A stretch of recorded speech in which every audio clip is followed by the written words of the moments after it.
As the safety protocol is being given, today's visit underscores the importance of collaboration between the national government and the Tobago House of Assembly. It's an opportunity to strengthen intergovernmental ties, especially around policy alignment, development priorities, and of course, national unity.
Praise the Lord. Good afternoon to each and every one. As we pray this afternoon, please allow me to just recite a couple of words from the Word of God. A report, as it were, given by a great king, Nebuchadnezzar by name, Daniel chapter 4. His words read, Nebuchadnezzar the king, unto all people, nations, languages, that dwell in all the earth, peace be multiplied unto you. I thought it good to show the signs and wonders that the high God had wrought towards me. How great his signs and how mighty are his wonders. His kingdom is an everlasting kingdom, and his dominion is a generation or from generation to generation. The interest of time would cause me to skip a couple of verses. The report between was Nebuchadnezzar sharing all that would happen to him, his experience, and all that he could have written and testify about. The end thereof, he would have had a dream.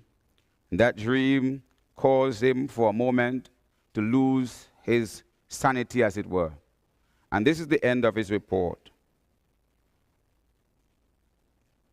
The words conclude, Nebuchadnezzar, at the end of the days that I, Nebuchadnezzar, lifted up my eyes unto heaven, and my understanding returned unto me, and I blessed the Most High, and I praised and honored him that liveth forever, whose dominion is an everlasting dominion, and his kingdom from generation to generation. And all the inhabitants of the earth are reputed as nothing, and he doeth according to his will in the army of heaven and among the inhabitants of the earth. None can stay his hand or say unto him, What are you doing? The same time my reason returned unto me, for the glory of my kingdom, my honor and my brightness returned unto me. My counselors, my Lord sought unto me, and I was established in my kingdom and excelled majestically. His final words, now I, Nebuchadnezzar, praise and exalt and honor the King of heaven, and all whose works are true, and his ways, his judgment, and those that walk in pride, he is able to abase. This afternoon, as we are gathered in this very historic occasion, to have our leaders of our land nationally, in every sense of the word, we are honored to have our Prime Minister and those that are representing those cabinet members that are here in these hallowed chambers. This afternoon, it's a wonderful opportunity for us to do acknowledge the power and the name of God. So let's pray, committing all things to him. Father, we thank you for this great opportunity, this historic day where all of our leaders in our land are joined together in this hallowed chamber. We ask but your presence. We ask, just as Nebuchadnezzar reported, your dominion, to have your way here in this place. Lord, though it might be a simple gesture, we say thanks be to you, because you do it all things well. And even as, Lord, we have gathered this afternoon, we commit every soul, all of our leaders, our highest leaders in our land, to those that are leading here in Tobago. We commit all into your hands. God, the business that will be conducted here, and all that will be, oh God, Lord, defined, refined, and rewritten, God, we do commit to you. We say, you are God over Trinidad and Tobago, and so we commit this afternoon into your hands. In Jesus' name, amen.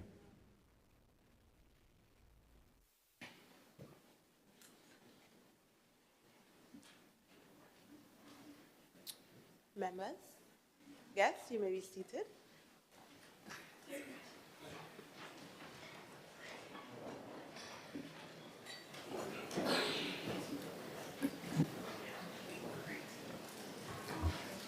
This special sitting of the Tobago House of Assembly was convened for the purpose of the official visit to the Tobago House of Assembly Legislature by the Honourable Kamla Persad-Bissessar, SC, Prime Minister of the Republic of Trinidad and Tobago.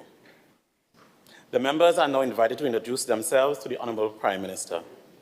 Members, kindly stand and state your name, electoral district or divisions where applicable. Good afternoon, Honourable Prime Minister. Good afternoon, Madam Presiding Officer. I am Assemblyman Zarisha Hackett, Leader of Assembly Business, Area Representative of the proud District of Bethesda-Lekoto, and the Secretary of Education, Research and Technology.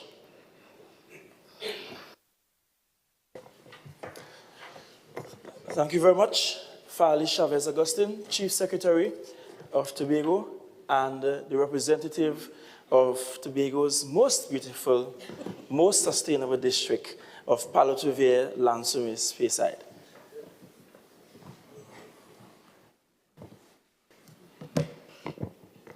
Good afternoon, Assemblyman Dr. Faith Brebner, for the district known as Bell Garden, Glamorgan, that runs all the way from Goldsboro to Kendall Farm School.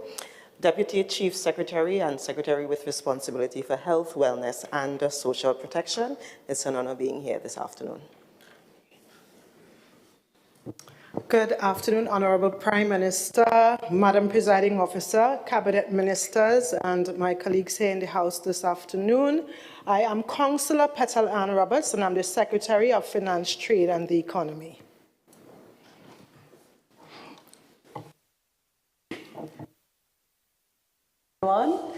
Madam Presiding Officer, greetings to the Honourable Prime Minister, all ministers, guests. I am Secretary of the Division of Food Security, Natural Resources, the Environment and Sustainable Development, Assemblyman, Area Bagatelle, back of Mason Field. All right, up top, several areas, but the name of the constituency is Bagatelle Bacalet. Thank you. President, good afternoon to the Honourable Prime Minister, the Presiding Officer, all Cabinet Ministers, my colleagues. My name is Ian Whitey Pollard. I'm the area representative for Mason Hall, Mariah. I'm the Secretary for Housing/Settlements, Public Utilities and Rural Development. Good afternoon all. Good afternoon, Honourable Prime Minister, Madam Presiding Officer. My name is Trevor Williamson James. I'm the representative for Scarborough, Mount Grace. I represent the capital of Tobago, where the new port will be built.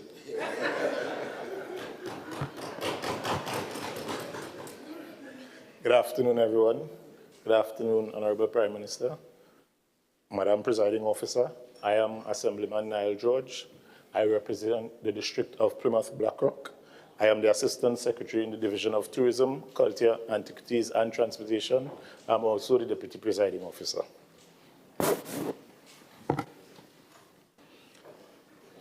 Pleasant good afternoon, Honourable Prime Minister, Presiding Officer, government ministers, colleagues in this Honourable House, the waving gallery. My name is Wayne Clark, area representative for the District of Lambo Lowlands, and I'm also the Secretary of Community Development, Youth Development and Sport. It's an honor to have you here this afternoon. Good afternoon, all. Welcome, Honourable Prime Minister. Good afternoon, Madam Presiding Officer, and of course, the ministers that are here visiting and all my colleagues and those that are here to witness this historic occasion. I am Pastor Terence Baines, area representative for Bethel New Grange, also the Assistant Secretary in the Division of Infrastructure, Quarries and Urban Development.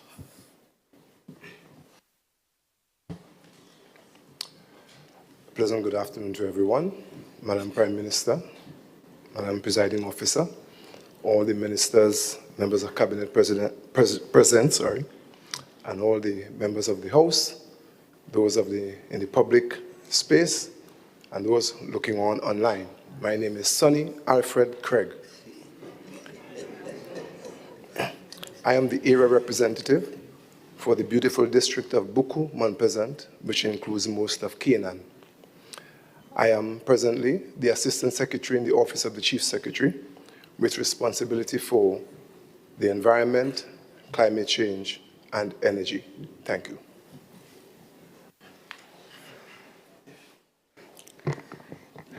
Good evening, Madam Presiding Officer, Madam Prime Minister, members of government, colleagues, visiting guests, pleasant good evening. I am Megan C. Morrison, area representative for the electoral district of Mount St. George Goodwood, which stems from Bacalet Park to a small piece of Goldsboro. It is the most historic district on the island and home to the Prime Minister's residence. I am also the Assistant Secretary of Community Development, Youth Development and Sport.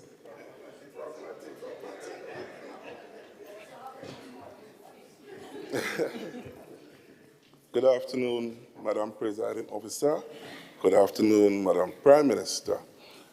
My name is Nigel Tate, a.k.a. Mighty Man, or Man from Yard. I am the area representative for Signal Hill, Patience Hill, and I'm also the Assistant Secretary in the Division of Food Security, Natural Resources, the Environment, and Sustainable Development, which is a very hard-working division, of course.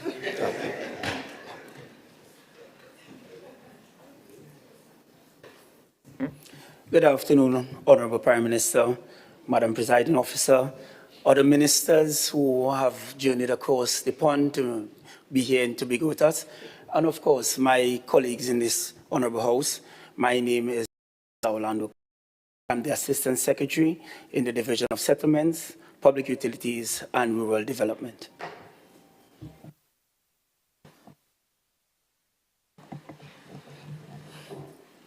Good afternoon, buenos tardes, guten tag.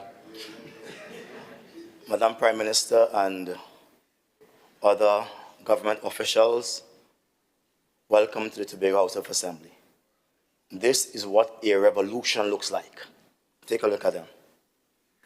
We were once on this side, just 3 of us, and look at how many of them now. This is what a revolution looks like. Their voice have become powerful. That says that Tobago is in a good place. I want to welcome you and all your colleagues to the center of the revolution. And while you are here, we hope that you will appreciate our culture, the way we fellowship with each other, and maybe you will give us something that we have longed for. Thank you.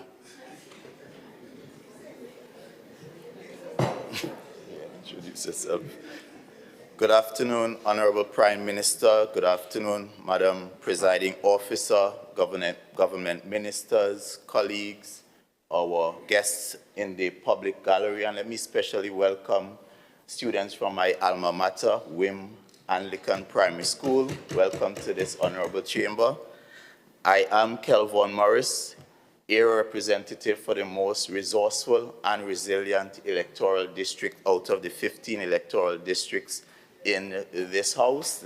That is the district of Darrell Spring WIM, and I'm also the minority leader. Welcome and blessings to all. Good afternoon, Honourable Prime Minister, Madam Presiding Officer, government officials, colleagues, members in the public gallery. I am Petal Benwa, Minority Councillor.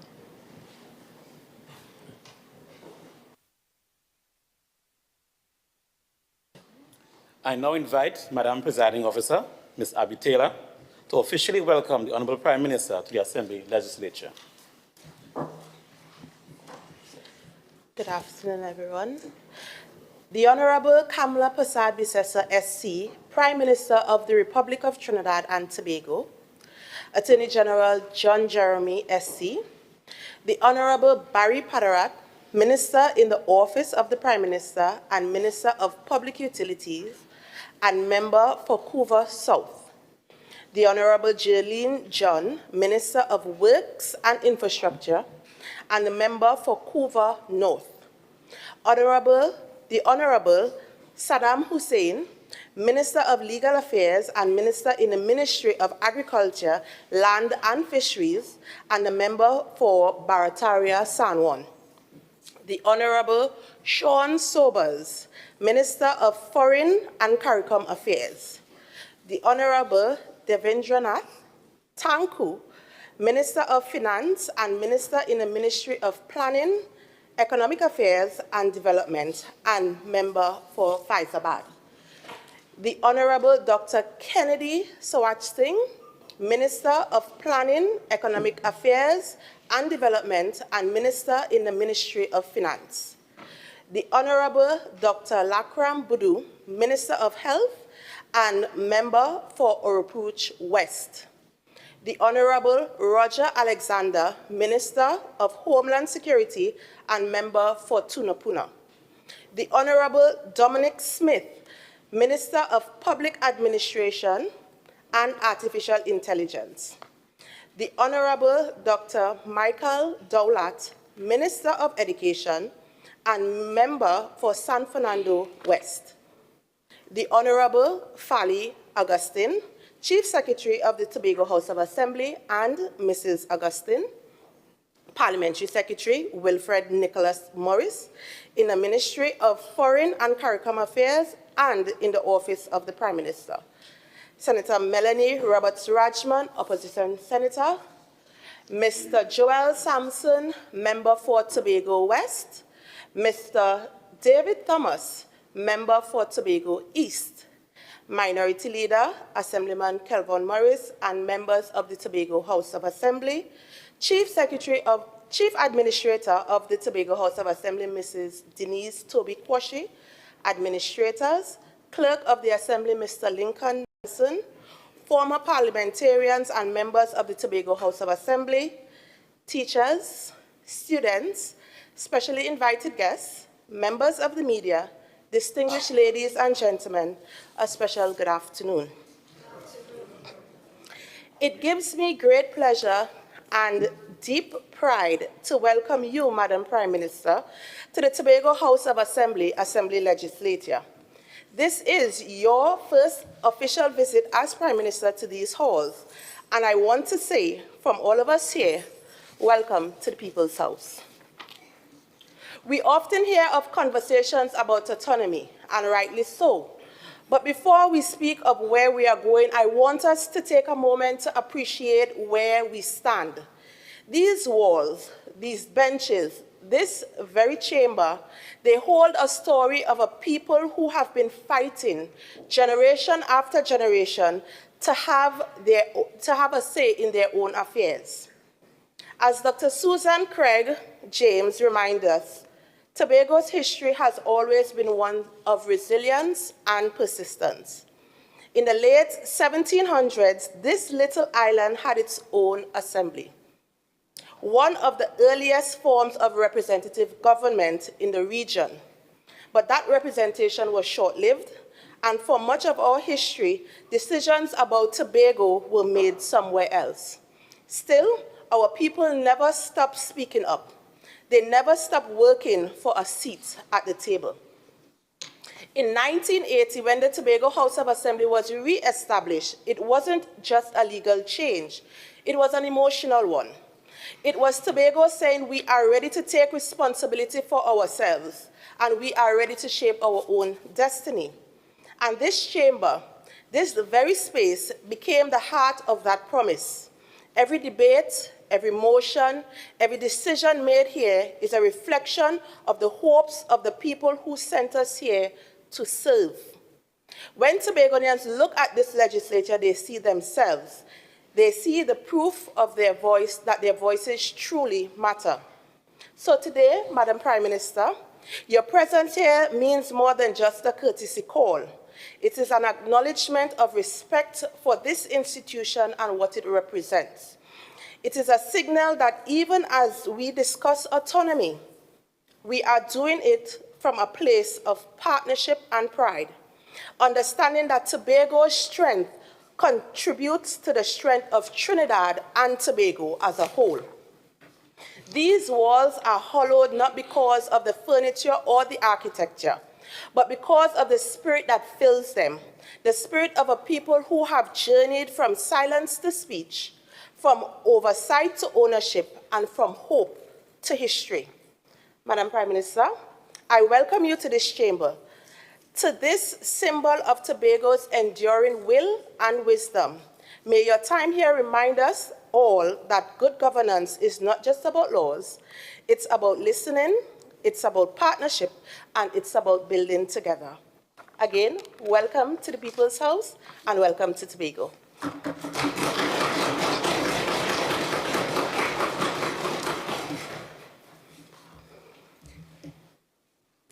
In light of this special occasion, the Honourable Prime Minister, Kamla Persad-Bissessar, SC, will now address this Honourable House.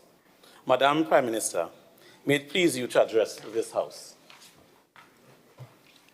Thank you very much. Thank you.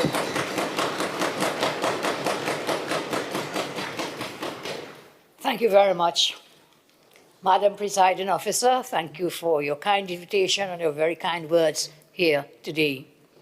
Honourable Chief Secretary, Farley Augustine, Ministers of Government, Members of Parliament, in particular MP for Tobago West and MP for Tobago East, Members of the Executive Council, Assemblymen and Councillors, Mr. Ashford Jack, leaders of business, labour, faith and civil society, public officers and members of the protective services, specially invited guests, and let's make a special welcome to the boys and girls who are here with us, please. Special welcome to them. Specially invited guests, as I say, and members of the national and regional media. Ladies and gentlemen, a very pleasant afternoon to all of you.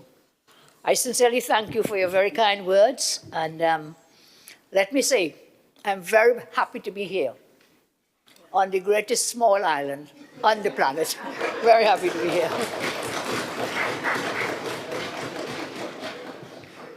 Madam Presiding Officer, members of the THA gathered here today with us for one purpose, one common good. I want to pay special thanks to Chief Secretary Farley, who offered this invitation on your behalf, and I was very happy, as I say, to take up that invitation. And we have been working really hard together. So I thank you, Chief Secretary, and I bring warm greetings from the people of Trinidad, of course, and from the Cabinet and the wider government of Trinidad and Tobago. It is a deep joy to be here in our beloved sister island. Can I say it again? The greatest on the planet. I'm so overjoyed to be sharing this space with you. And it's a place where there's so much warmth, there's so much grace, and there's that indomitable Tobago love. I felt it from the time we landed at the airport last night, and today you would have been overjoyed. I was inspired by the children at Signal Hill, all the various schools housed there. You were with us, Madam Education Secretary. It was the most amazing thing to witness and to be part of. So that Tobago love always has a magical ability to lift my spirit, to renew my faith, and of course, our nation's strength and beauty. As I said earlier this morning, the Inspired Cultural Program hosted by the Signal Hill Schools, there I witnessed brilliance of Tobago's beautiful children, their talent, their creativity, and their determination. They reminded me why I entered public service in the first place, and that was to build a better nation for our children, a nation where our children's dreams have room to blossom. So today, as we gather here in this chamber, we do so as one nation. We do so as one nation, two islands, but with one purpose. Side by side we stand, united in our resolve to deliver for Tobago and to deliver for Trinidad. We stand at the dawn of a new era, one that is defined by genuine collaboration, renewed trust, and of course, shared progress. After nearly a decade, I would say, I think this marks not just a visit, but what it is marking for me and for all of us is a new dawn defined by genuine collaboration, defined by renewed trust, and defined by shared progress. After nearly a decade, I say, this marks not just a visit, but a new partnership. I repeat, a reaffirmation that Tobago's development is central to Trinidad and Tobago, and that together we move forward stronger than ever. So again, I thank you so much. As mentioned before, this is my first official visit here since becoming Prime Minister in April of this year. And I trust it will not be my last, God willing. I would like to come again. And as we gather in this chamber, you know, we do so as one nation. I said it, two islands, one purpose, one vision, one mission. I have come not merely as a Prime Minister, but as a partner to listen with respect, to learn with humility, and to act with purpose. As I said earlier today, I held a most engaging and productive meeting with the Honourable Chief Secretary at his office, Mr. Farley Augustine, and some of the members of his team. I wish to place on record my sincere appreciation for the warm welcome and for the depth of insight the Chief Secretary brought to our discussions earlier today, and we will meet again before the day ends. I can see clearly the love that Chief Secretary Farley has for Tobago. I can see his innovative thinking. I can see his steadfast commitment to the island's progress. This was very evident in every detail of our exchange. Chief Secretary's leadership reflects a new generation of Tobagonian vision, enlightened and deep. That spirit of defines that we want.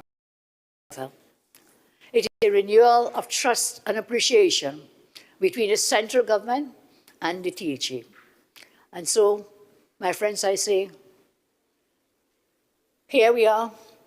As I stand here, the first, and God willing, the second woman Prime Minister of our beloved Republic in this chamber, that was itself born of Tobago's long struggle for fair representation.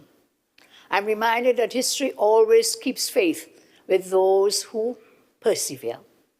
Today, together, we turn that faith into action, into delivery, and into lasting progress for Tobago and for Trinidad and Tobago as one united nation.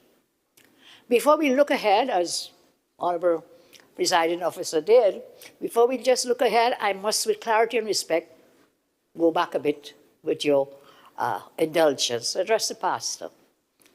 Over the last decade, and particularly since the Farley administration, Tobago's governance became the subject of contention, of criticism, and at times misrepresentation. Some born of genuine challenges, others colored by that nice word, politics, and some say politricks, so a bit of all. I feel it is both right and necessary, as this new administration begins its work, that I should set the record straight. Tobago has never sought privilege, only parity. Tobago has never sought privilege, let's remember that. Only parity, only parity.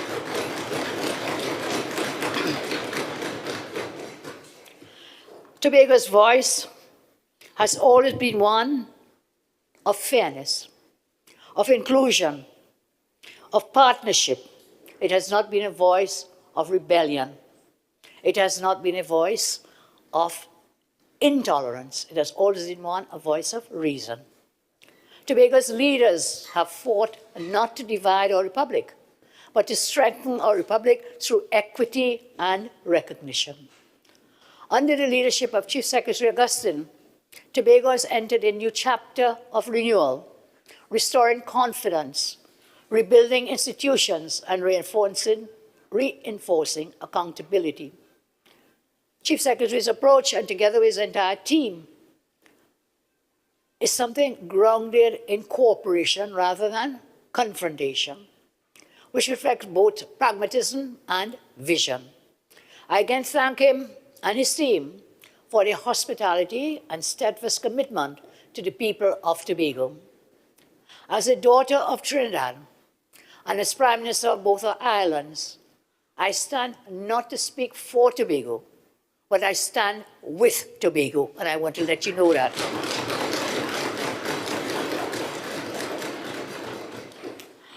I acknowledge our beloved Sister Az's perseverance.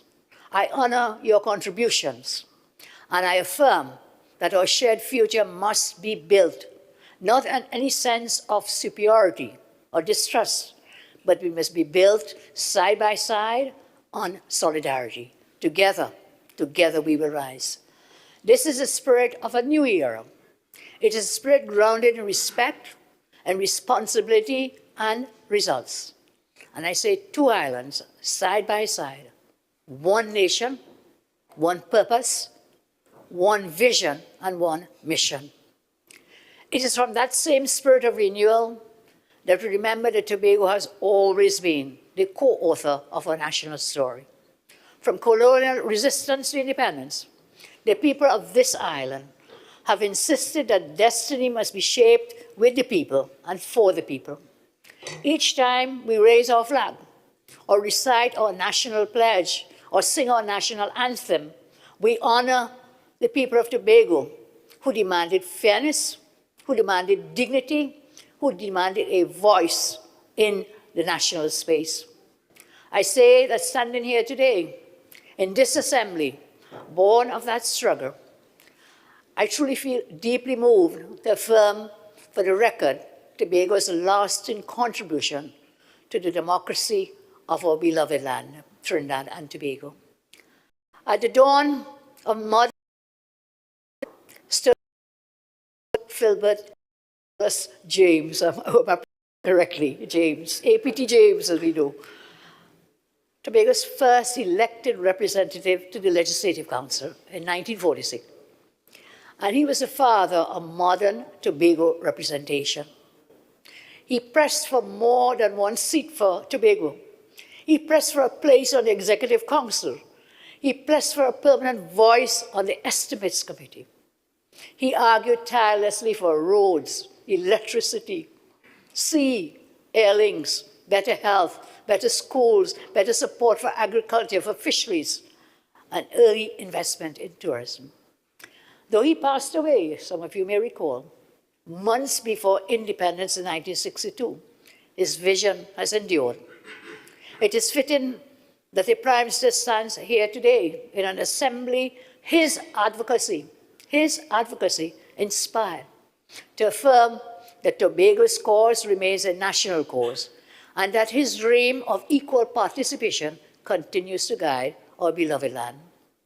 Indeed, that dream was rekindled on 23rd September 1980, when President Sir Ellis Clark assented to Act number 37 of 1980 to re-establish the Tobago House of Assembly, this very THA. When it was inaugurated 4th December that year, the late Arthur N.R. Robinson, one of the most pioneering and visionary leaders of our nation, our region, and the wider world, he was elected the first chairman of the THA, you may recall.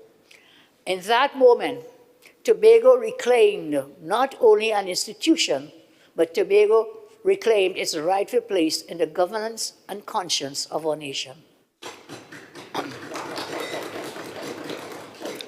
Despite economic hardship and funding delays, the Assembly still delivered key road links across the island, water expansion projects, new community centers, new health centers, and of course, facilities constructed to support tourism, to support the Tobago Heritage Festival, and of course, your recently concluded very successful carnival celebrations here in Tobago.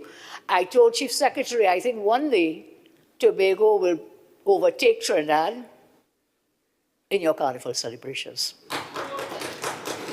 And we will help you if we can in that regard. And why I say that? Because your product is not only the carnival, which we have, but your product is this beautiful paradise islands you have, you know. This place is so beautiful, but many of my, it's so clean, it's so peaceful, and it's so green.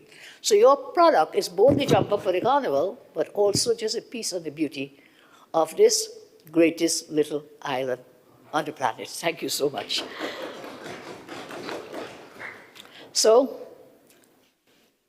I say, standing here today in this assembly, born of struggle, that I moved, as I say, to affirm what I think we all know and what we must believe in. So, my friends, as I close, there are a few more points I really would like to make. I know I don't have the rest of the day, but there's a lot more I would like to share with you. Here we are, Mr. Robinson, the statesman. It would be remiss of me, standing here in this chamber, that once carried Mr. Robinson's voice, not to reflect more deeply on what Mr. Robinson's example truly means to us today. A son of Tobago and a statesman of the Caribbean, he transformed conviction into policy and principle into action. He showed us that integrity is not an ornament of leadership, but it is its foundation. And even a small nation can help shape the conscience of the world. You may recall that his advocacy for justice, constitutional reform, and the creation of the International Criminal Court made Trinidad and Tobago not merely a participant in global affairs, but a pioneer in global affairs. And we must always remain very proud of that son of Tobago. The light of his example illuminated the path I would one day walk. Many of you may know, some may not.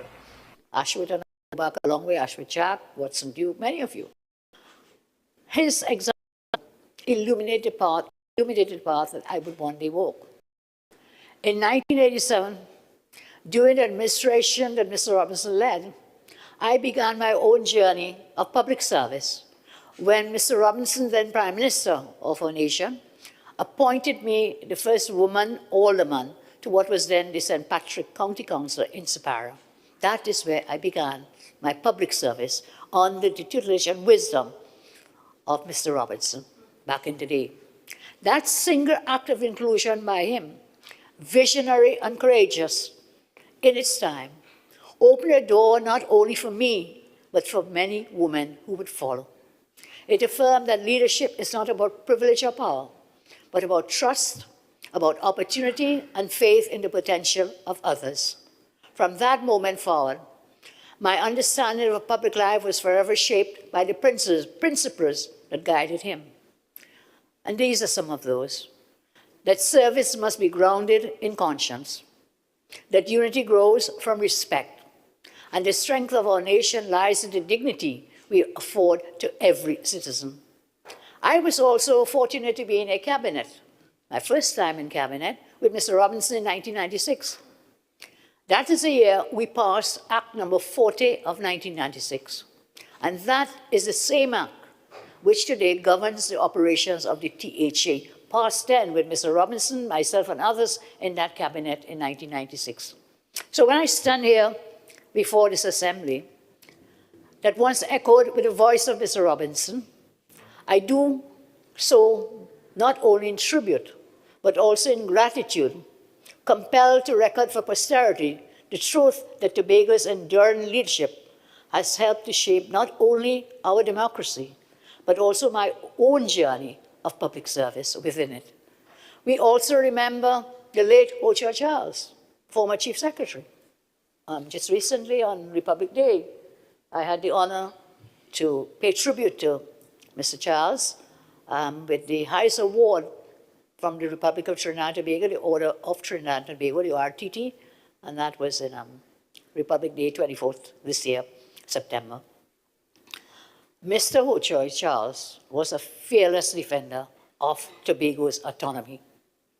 And it is on his insistence on fairness which reminds us that unity does not require uniformity. Unity does not require, as I said, uniformity. What it requires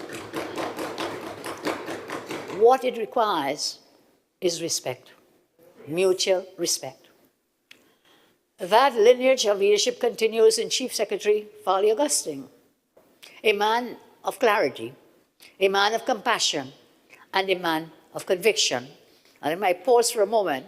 We may not always agree with each other, but at the end of the day, we are going down the same pathway, we are walking along the same road, and it's the same journey that will lift Trinidad and Tobago and Trinidad side by side. So, Chief Secretary, through your advocacy for timely funding, transparency and collaboration, trust between the Assembly and my central government, I think, has been restored, or we are well on the way to restoring that trust.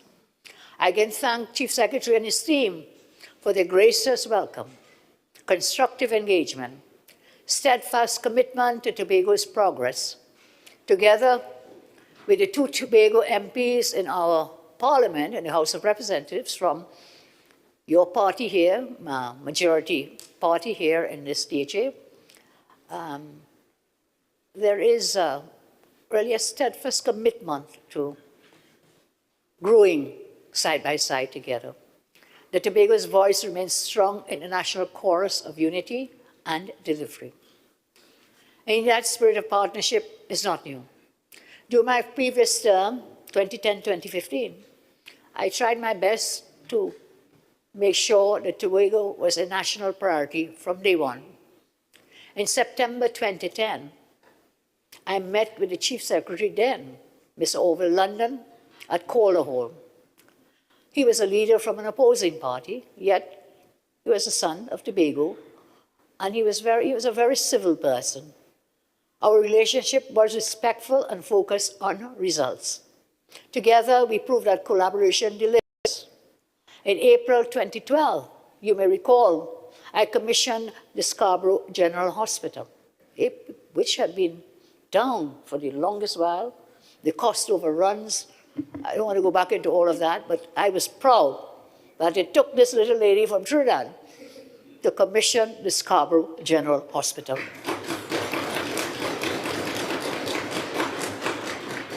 That was a $735 million investment in Tobago's healthcare.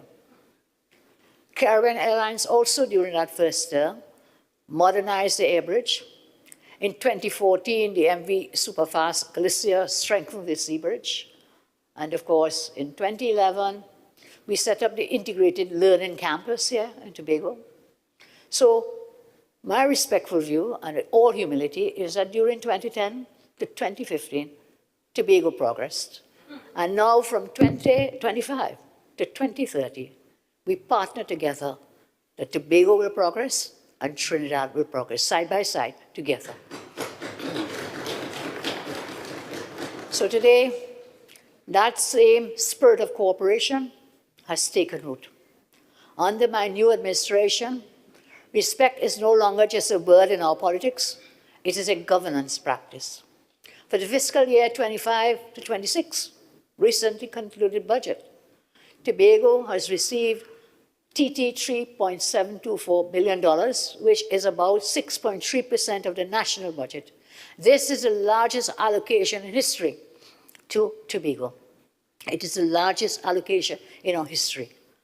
And for the first time in more than 10 years, every cent, we're working to make sure every cent is being released in full, on time, and according to parliamentary appropriation. We are working to make disbursements quarterly, en bloc, and in advance, keeping with the law.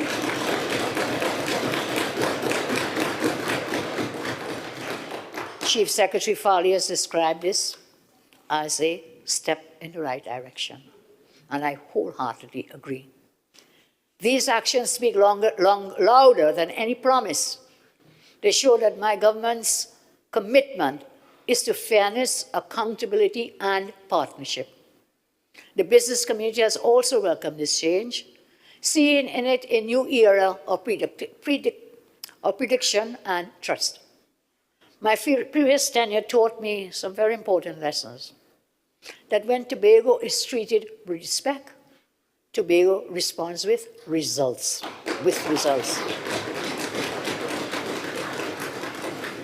When we govern with consistency and integrity, confidence follows. This is how we strengthen the bond between our two islands through steady, reliable delivery.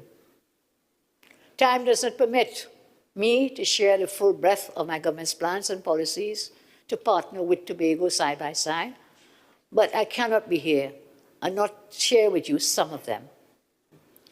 I'll give you a powerful glimpse, as it were, a fraction that speaks volumes in my respectful view.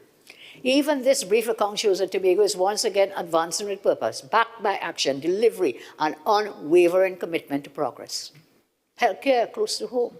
I commissioned the Scarborough Hospital. Right now, Scarborough Hospital remains the island's center of care. I'm advised by my Minister of Health that the cardiac cath lab is being recommissioned, and that's a very important cath lab to have on the island. The government of India has promised us some sea ambulances. I'm still awaiting them, but I know you'll be very happy that should your loved ones here fall ill, that we will have the sea ambulance right away to take them across and bring them back. So I look forward to that happening. And I'm on the case of my Minister of Foreign Affairs to make sure we get those sea ambulances at the earliest. So the cath lab here, emergency, transport, telemedicine, and specialist recruitment are expanding, working to expand access. Public safety and security. TT 5.5 million is being invested in Tobago's safety network to start with. A new mounted and canine branch is being built at Shivan Hall, and the anti-crime unit at Old Grange is being upgraded. The Mount St. George Police Youth Club, I'm told, is being refurbished. Defense and Coast Guard facilities and the fire station are being modernized. Meanwhile, my government supports the idea of there being a localized police force in Tobago.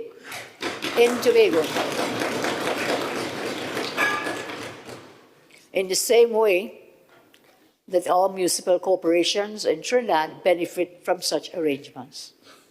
I'm advised by the Commissioner of Police and the Chief Secretary discussed this matter with the Commissioner when he was recently on the island. We will work with you to give you your own police unit here. Justice and community empowerment. Another legal aid officer will be sent here to serve in Scarborough. Mobile legal aid units are set to begin in 2026.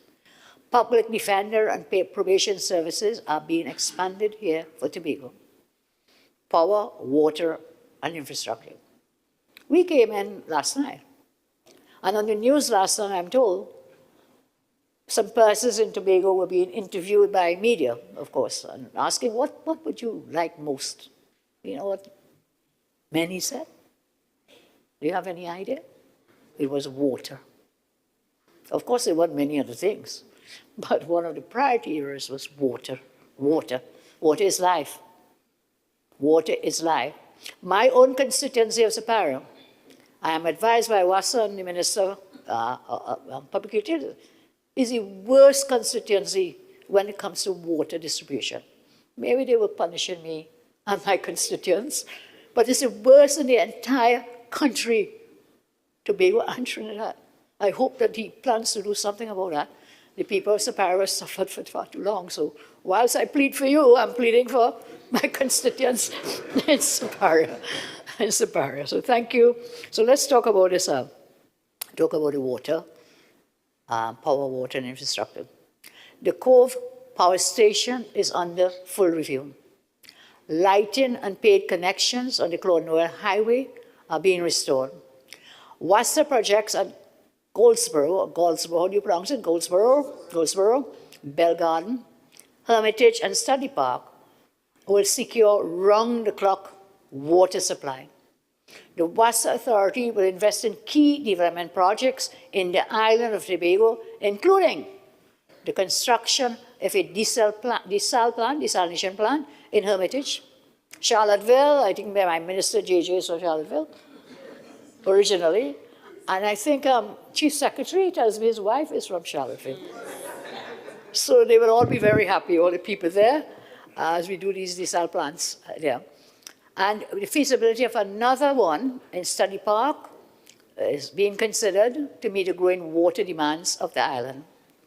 It is intended to move the baseline supply level in Charlottesville and environs from a 24/1 supply to a more acceptable level over time.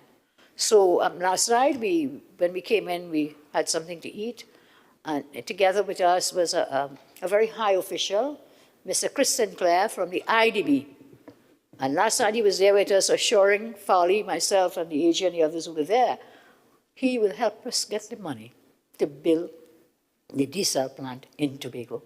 So let's work together. Water is vital to life. So I talked to you about that. Education and training from every 4-month student. This thing hurts me a lot. Huh? When I left office in 2015, every child from Form 1 to 5 had what? A laptop. Every child, because we gave it every year. So for 5 years, right up. And then I don't know what happened to that project. I don't know why it was abandoned. And today I'm very proud that God has given me this job again, showed me the way that every 4-month student in this academic year will get a laptop, every single one.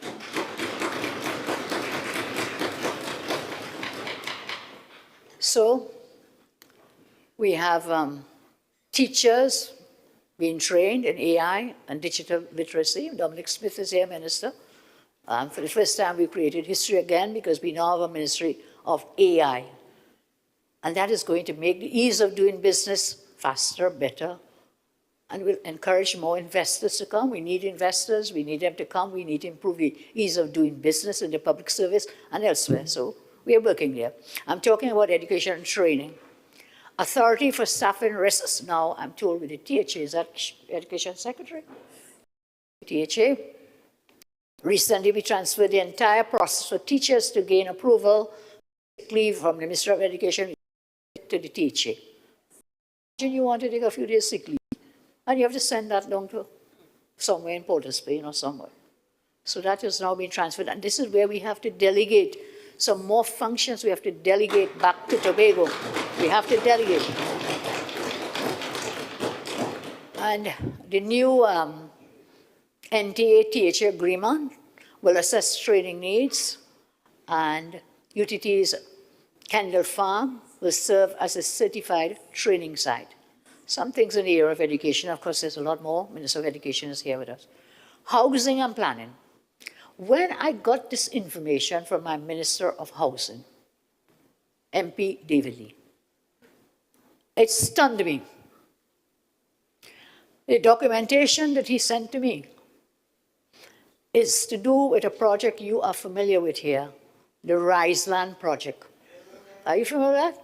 The Riseland project at Carnby. They shut the entire project down. The IDB had saved, funded $20 million to start the work. And do you know why they shut it down and why you didn't get the money, Chief Secretary? You know why? They were moving the project to somewhere in Trinidad. They were taking money as a project funded by the IDB for Tobago to put it in Trinidad. Now, I don't mind things like that. I am from Trinidad. But fair is fair. Equity is equity. Parity is parity. And fair is fair. Today, I want to announce that project is coming back to Riseland in Tobago. And we will begin with $20 million that was allocated for the infrastructure. We begin with that in this fiscal year. So that's part of a housing project, and of course there'll be more. Let's talk about land tenure. Minister Saddam Hussein is here somewhere with us. And you would have seen that recently, oh yes, oops, all right. Recently I did something and people thought I was crazy. Maybe right sometimes, we all get a little off. And I put everything related to land in one place. And that's a tremendously good thing. So the Ministry of Land and Legal Affairs, it was Legal Affairs before, all land titles, land deeds was in the Ministry of Legal Affairs, but the lands were in agriculture. You understand? The mapping was somewhere in finance, I think. The surveying was somewhere else. It was just, that's why when you want to get your deed, you want to get a lease, it takes forever. It takes forever. So I put all these things under one ministry. And it's because, you see, for anybody, anyone from Trinidad or from Tobago or from Tobago from Trinidad, land represents one of the most valuable resources in Trinidad and Tobago. I'd say you could put that in the bank, you could get your loans, you could get your mortgages, land. That is your collateral. And it's for this reason, the serious hardship being experienced here in Tobago by people are unable to provide proof of ownership of property, held in their families for decades, yes, has had the attention of successive administrations. Last time I was here, I remember I came to Tobago. Minister Sam said the RGD did remind him of this. And I remember this very old man. I could remember as if it was today. And I gave him his lease, and that man cried. He cried because it was like pulling teeth in order to deliver the deeds, the leases here for the people of Tobago. So here we are. People in Tobago unable to provide proof of ownership for property, held in their families for decades, has had their attention, as I say, over and over and over. The crisis first came about, I am told, with the onslaught of Hurricane Flora here in Tobago, which struck Tobago in September 1963, and which destroyed land records traditionally kept by Tobagonians in their homes. My cabinet has already begun to address this issue, as I said, with the creation of this new ministry dedicated to improving land administration throughout TNT. Further, my cabinet, in conjunction with the THA, is also committed to undertaking the following. 1, establishing a robust RPA applications unit at the RGD's department here in Tobago. B, staffing an office division in Tobago. The subsidizing by the THA of the legal costs of the application through the provision of legal assistance for the preps for the RPA applications, real property applications. Further, reviewing existing legislation to streamline and modernize the RPA application process, consulting with the judiciary to review the judges' guidelines for RPA applicants. So we are working with you. We will fix it here together with you in Tobago to get you your land lease, your land leases, so you have something for your children and their children and your grandchildren down the road. That is your wealth, your piece of land. I thank the many people of Tobago who have endured this hardship for their patience. And I want to assure you of my commitment to work with the THA to bring this suffering to an end once and for all. Sport, youth and inclusion. New pavilions at Blackrock and Mount St. George. Lighting upgrades and major facilities at the Dwight York Stadium track. And of course, sport caravans and Special Olympics, coaching and expanding inclusion.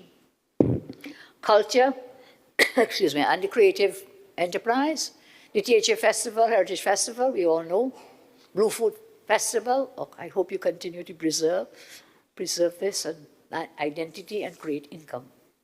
The THA Carnival, I've already said, maybe when I go back home, some people will not be happy with me saying Tobago may outstrip Trinidad with Carnival, but hey, side by side we grow. If you grow, we grow.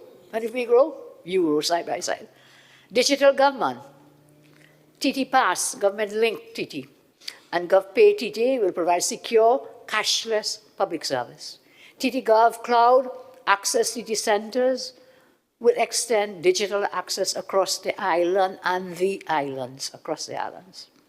The THA has been given the authorization by the Minister of Finance to run ahead with the Integrated Financial Management Information System.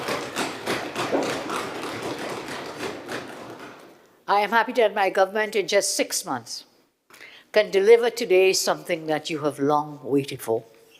I am very happy in just under 6 months. I have a very special document for Chief Secretary Farley and all of you in this THA. And this is something that will give you the means to make money. This will give you the means to earn foreign exchange. And therefore, they can't say, poor boy Tobago, come and begging poor girl Sapari. No, no, no. This will help you. I hold in my hand today, Farley, Chief Secretary. This is an export license.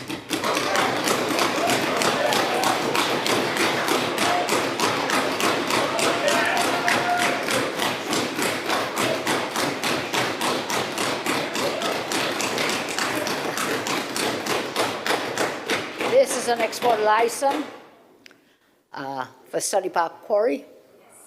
This license will give Study Park Enterprises Limited an opportunity to further market your products regionally and provide opportunities to generate much needed foreign exchange. So with your leave, Madam Presiding Officer, can I present this to Farley before I continue my speech?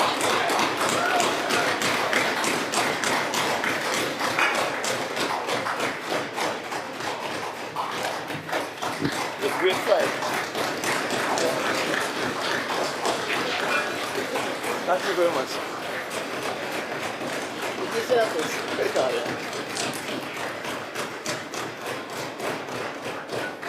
Thank you. Thank you very much.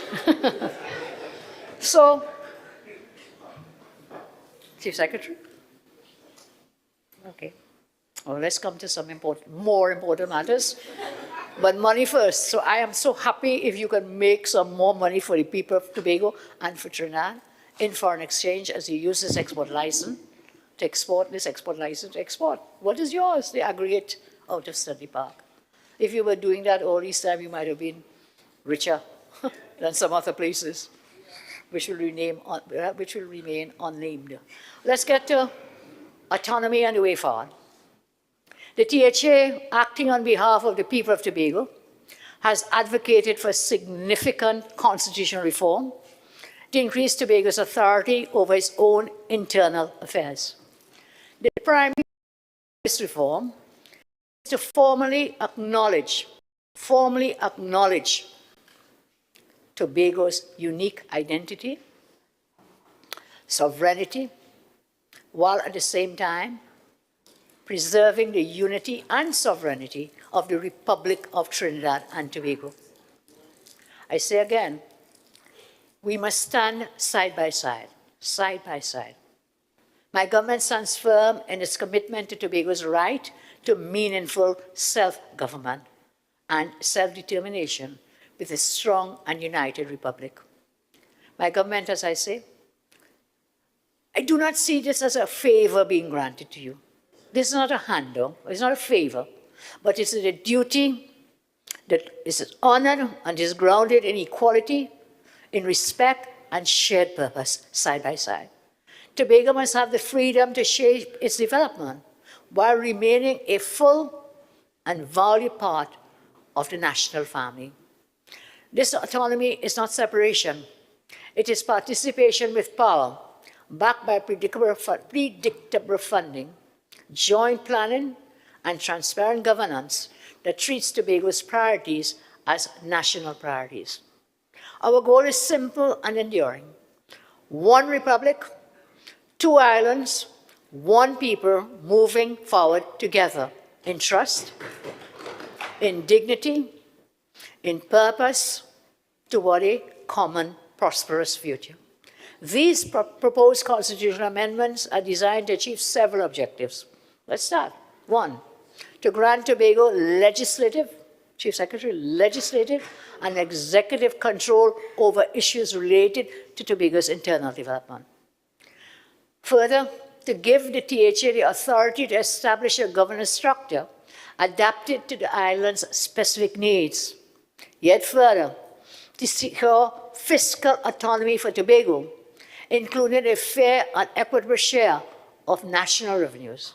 And further, to establish clear dividing lines regarding the jurisdiction and responsibilities of the central government and the DHA. These are just some of the issues that we have been discussing and that we will continue to work forward. So in short order, we will develop a fair and transparent mechanism to allocate a portion of national revenues to Tobago in accordance with an agreed upon fair share model.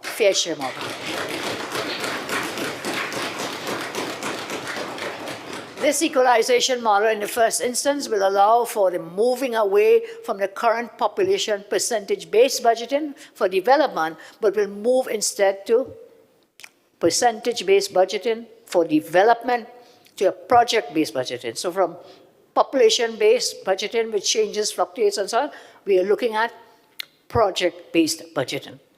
This will guarantee larger sums from the IDF, Infrastructure Development Fund, from the PSIP, to fund THA-approved strategic development planning.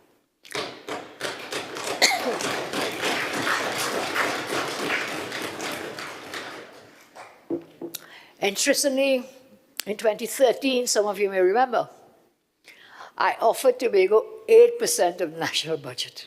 I brought a bill in 2013 to the Parliament in my first incarnation as Prime Minister, and the then opposition PNM party walked out on it. Then that same opposition turned into government some years later. They offered you what, 6.8% or something. We did not support it based on discussions we had with the people of Tobago. We did not support that bill. So currently, currently, currently, the DRC recommendation is 4.03% to about 6.9%, okay? We must move away from that range and just, what I said, establish for Tobago a fair share that we can work together. The PNM misled Tobagonians, so I don't know if you all know that. Some of them. They said that they had offered 6 point whatever percent and so on. They offered it when? Years ago. They said that they want to give Tobago more money, and they brought a bill, which the one we rejected, of course. Let's be real. You do not need a bill in Parliament to give Tobago more money.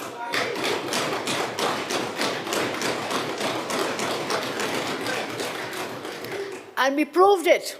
We proved it. Did you see I bring a bill whether 20, which year, to improve your allocation. No, no. We come back to right is right, fair is fair, parity, side by side. So as I close, again, my Minister of Finance was very proud of himself in the way we work with the budget. But I want to thank my entire cabinet for the work they've been doing. We've been working as a team to put forward that budget. It was not easy. You may know or may not know, we found a treasury that was empty. And we have been scrambling each day, but God is great. Each day we are scrambling to put the ends together, to put the monies together, to survive 1 month to the next until the new budget came in, and that budget came through, and God is great. We will work together. So as I close, today I affirm this truth. Tobago's story is one of endurance. It is one of unity, and it is one of purpose. And it is proof that even in the face of neglect and adversity, the spirit of a people can never be dimmed, can never be diminished. That is your story. And we stand here, we stand not as two islands divided by water. We stand together as one nation, bound by faith and destiny, where we put God in front and we walk behind. My friends, today, the American poet and civil rights visionary, James Baldwin, once said, and let me quote for you, "There is never a time in the future in which we will work on nation. The challenge is in the moment, and the time is always now." Now is the time. Now is the time. My friends, my brothers and sisters, the time is truly now to build together, to deliver together, and to rise together. My government stands side by side with you all, ready to turn partnership into progress and progress into opportunity for every Tobagonian. Let us go forward, side by side. Two islands, as I said, one nation. Let us go forward side by side.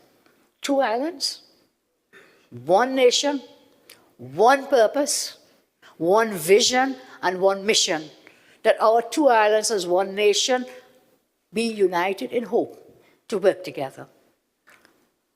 My friends, as the tides meet the shores of Tobago, the same tides meet the shores of Trinidad. As the tides meet the shores of Tobago and Trinidad alike, may our shared journey remind us that the strength of a nation is not found in its borders. The strength of a nation is found in the hearts of its men and women, of its citizens who choose every day to walk together as one people.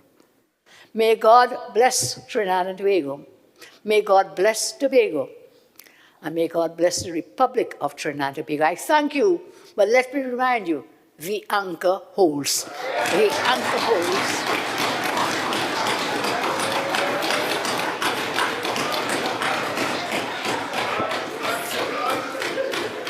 I thought you would like that. So let's hold the anchor together. Let's journey forward. Forward ever, as the Labour people tell us, backward never. God bless you, and I thank you.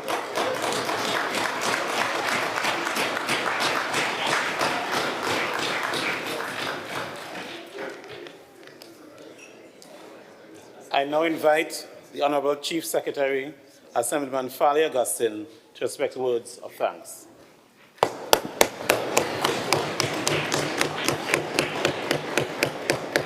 Thank you very much, Madam Presiding Officer. Allow me to acknowledge present in the House today the Honourable Kamla Persad-Bissessar, SC, MP, Prime Minister of the Republic of Trinidad and Tobago, Senator the Honourable John Jeremy, SC, government ministers and other parliamentarians. Special welcome to the members of Parliament for Tobago East and Tobago West, Opposition Senator,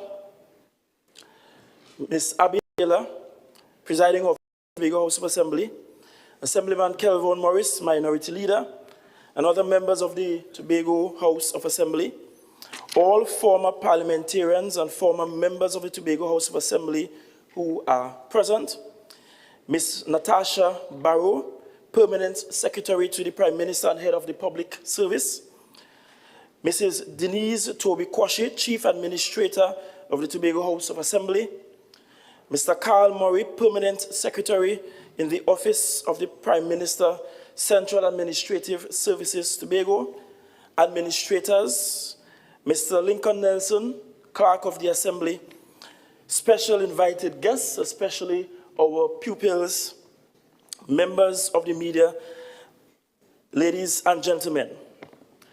It gives me immense pride and gratitude to stand before the Assembly today to lay on the records of this House expressions of gratitude.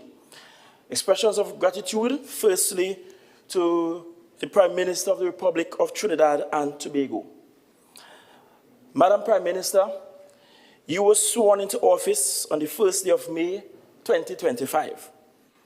That is exactly 6 months, 1 week, and 3 days ago. In that time, Madam Prime Minister, we first met on the very evening that you were sworn in, after you were sworn in. Then we met on the 27th of May. We met pre the budget, and we met pre this visit. In that time, Madam Prime Minister, your government oversaw a fiscal mid-year review, a budget, an SOE, and, might I say in jest, rumors of war. In that time, Madam Prime Minister, you have already begun to chart a course of purposeful leadership, one that speaks to inclusion, dialogue, and trust between the people of both islands, Tobago and Trinidad. Your decision to visit Tobago upon my invitation signals not only a respect for the constitutional standing of this Assembly, but a deep understanding that national development is incomplete and will forever be incomplete unless Tobago stands equally strong and equally in the lead with Trinidad. This visit, this moment, allows us to reaffirm that we are one nation of two distinct islands, two distinct histories, each with our own cultural nuances. In fact, Madam Prime Minister, today you spoke in the oldest parliament in this country of Trinidad and Tobago. This year, this House, this Parliament, marks 200 years since there was an assembly here in Tobago. 200 years.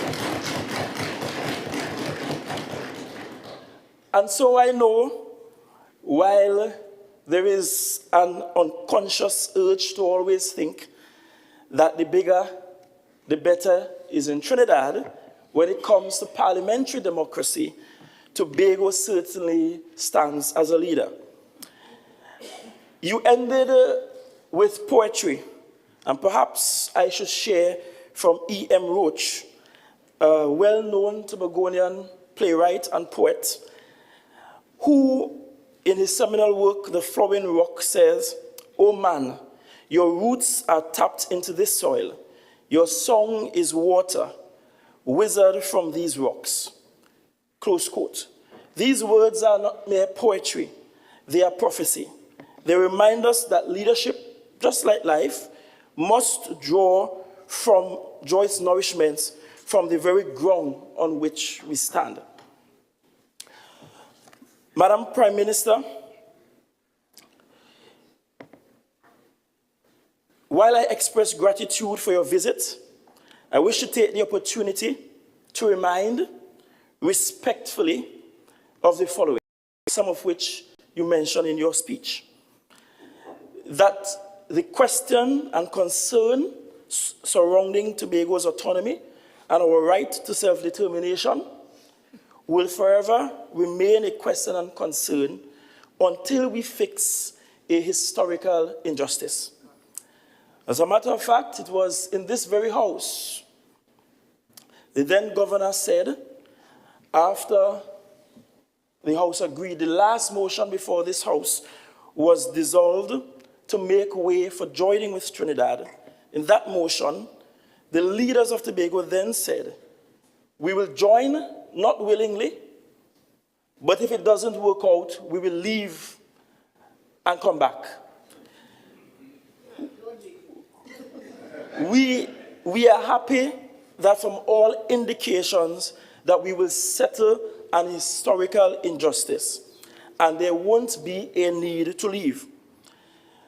I remind respectfully that all we have always asked for is a just and fair share of the national budget for development. And I'm happy you expressed that insofar as Tobago's support through the PSIP.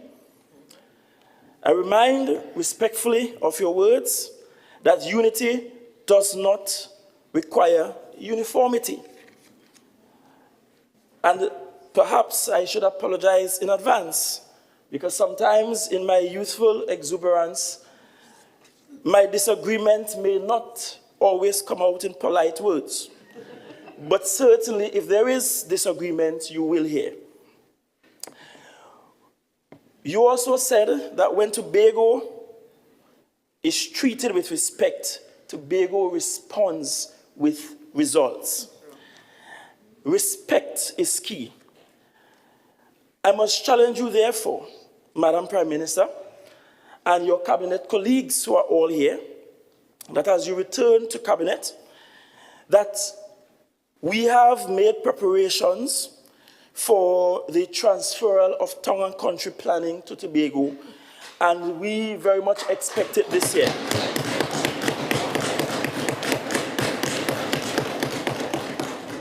I can confirm, Madam Prime Minister, that subsequent to meeting with Minister Saddam and the team from the RGD department, the Chief Administrator and the Office of the Chief Secretary, we have already begun constructing that office that will carry a single purpose. And that purpose will be to make it effortless for Tobagonians to have title deeds for their properties. We expect that office to be opened within a 2-week period from this date. Madam Prime Minister, I wish to also remind that languishing in the Parliament since November of 2020, we can track the years, is a marine park bill that will accord unto the people of Tobago the ability to police our marine parks around the island. That was a bill sent down to Parliament. We were seated on the other side. Those days I was still seated alongside my good friend from Roxborough, Argyle, on that side. We supported the bill. It was sent down to Parliament from a PNM-led THA to a PNM-led central government, and it never saw the light of day. So let this TPP-led Tobago House of Assembly to the UNC-led central government find a way to do what they could not do.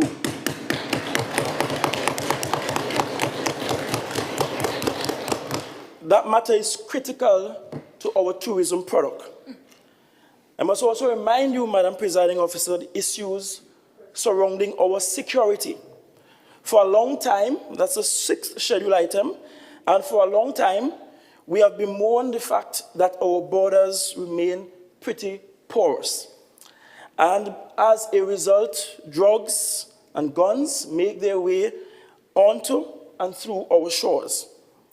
We have unfortunately seen some Tobagonians getting caught up being imprisoned in other Caribbean territories while plying that trade.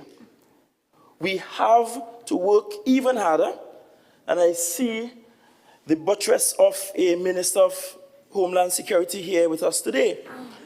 We have to work even harder to ensure that we keep Tobago as peaceful and as beautiful and as secured as it is now.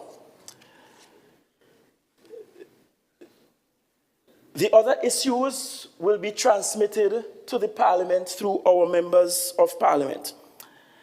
And so, Madam Prime Minister, members of Cabinet, members of government, members of the Parliament, we thank you for choosing your collaboration with us in this chamber. We look forward to strengthening the bonds of collaboration on matters that affect our everyday lives.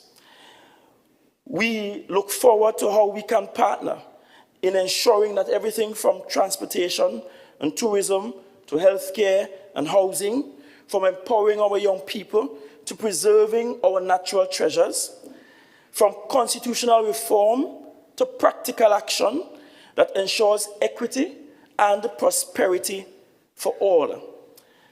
May this day mark the beginning of a new chapter, one in which relationships between Trinidad and between Tobago and the central government go not from tension, but from trust, not from distance, but from a shared destiny.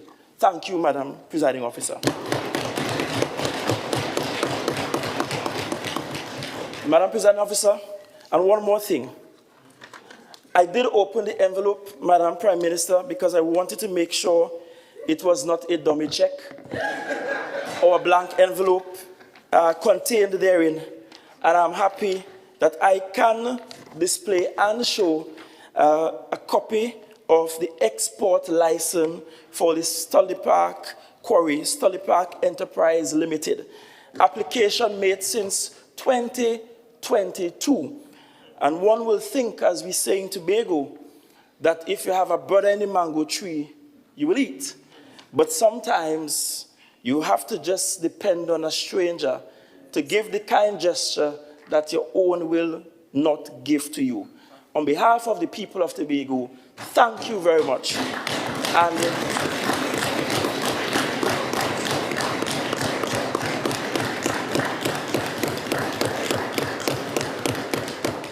And to end as you ended, we do assert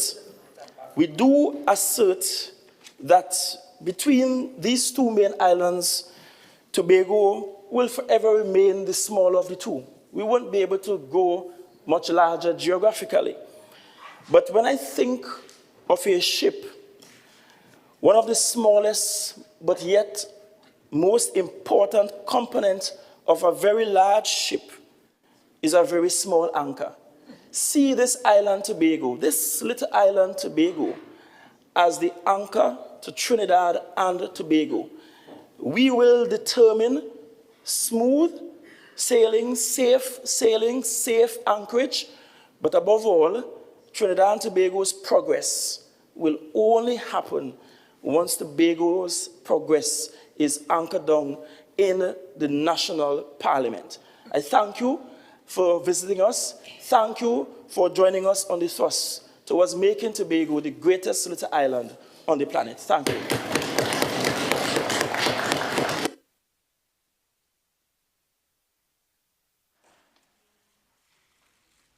The Leader of Assembly Business, Assemblyman Zorisha Hackett, will now adjourn the House.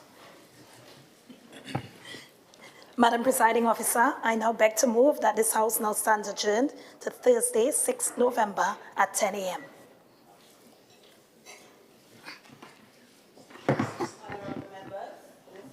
Now stands adjourned to Thursday, 6th of November at any particular time? 10 a.m.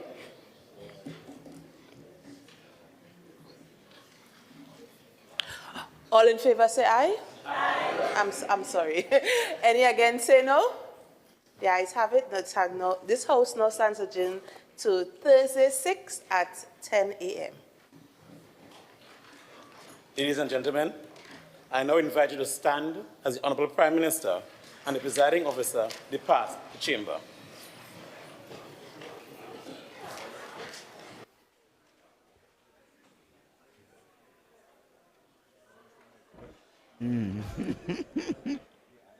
Presiding officer, Ms. Abby Taylor, they're now exiting the chamber where the Honourable Prime Minister will sign the visitor's book located on the outside of the Assembly Legislature.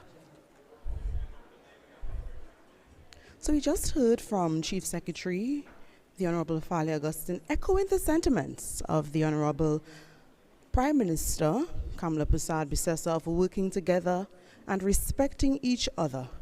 High on the Chief Secretary's agenda was the topic of autonomy, the regularization of land titles, and of course, working collaboratively with Tobago to achieve its goals.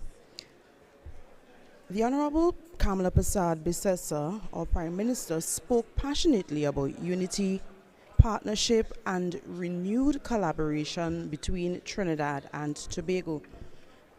Describing the occasion as a new dawn, she reaffirmed her government's commitment to Tobago's development, pledging to listen with respect, learn with humility, and act with purpose.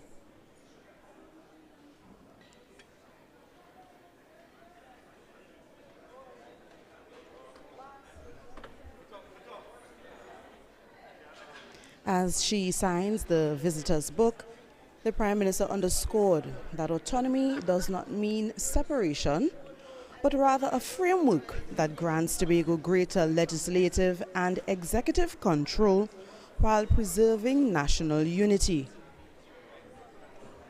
She emphasized that Tobago's cause remains a national cause, noting that Trinidad and Tobago must always stand side by side, not one over the other.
During her special address, Prime Minister Persad-Bissessar highlighted renewed trust and appreciation between the central government and the Tobago House of Assembly, following what she described as purposeful discussions with Chief Secretary of Tobago, the Honourable Fali Augustine.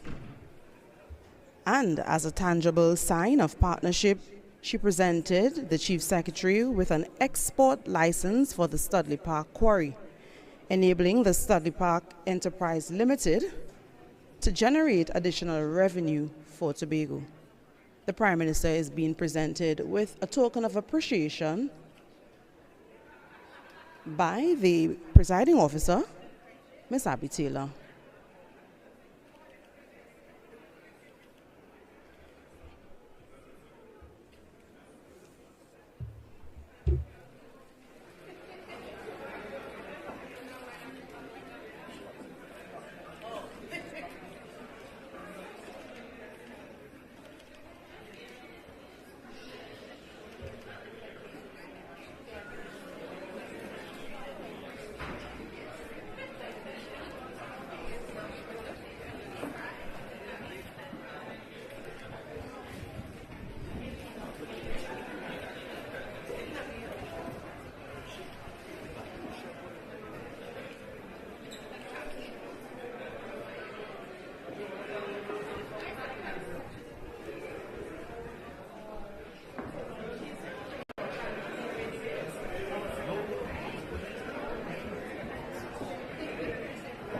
Those are just some of the students who were in the public gallery during the special sitting, now taking a photo with the Prime Minister and the presiding officer.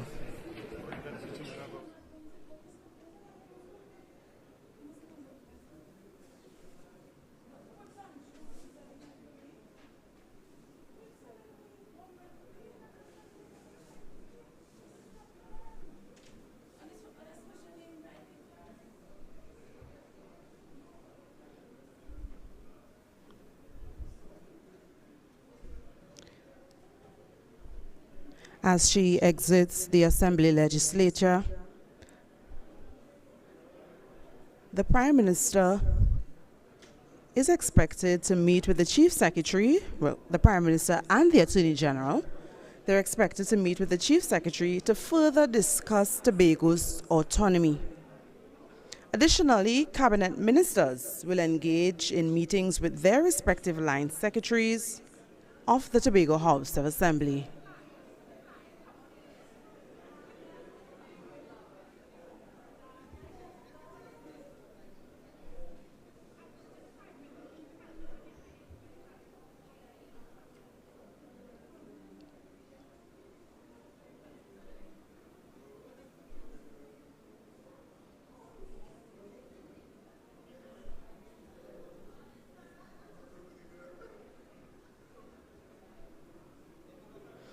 As she addresses members of the media on the outskirts.